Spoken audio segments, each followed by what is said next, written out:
আমার প্রশ্ন হলো, মুসলমানরা প্রার্থনা করেন দৈনিক 5 বার, অজুও করেন সকলে 5 বার। বিশ্বজুড়ে যেহেতু পানির সমস্যা, আমার মনে হয় মুসলমানগণ প্রচুর পানি অপচয় করেন এভাবে। যদি আমি আপনাকে বলি বোন, প্রতিদিন গোসল করেন? জি স্যার। প্রতিদিন গোসল করেন?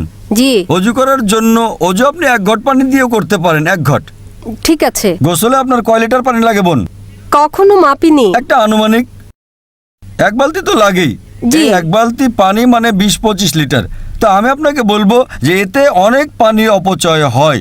তাই আপনি বোন দৈনিক গোসল না করে শুধু মাসে 1 বার গোসল করবেন, মানবেন এটা? না। আপনি বলবেন ভাই আমাকে পরিষ্কার পরিচ্ছন্ন থাকতে হবে।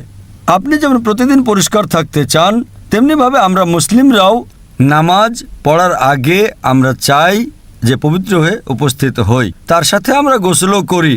আল্লাহ সুবহানাহু ওয়া তাআলার হুকুম সূরা মাইদা সূরা নম্বর 5 আয়াত নম্বর 6 যে তুমি নামাজ পড়ার আগে অ্যাবলিউশন করো,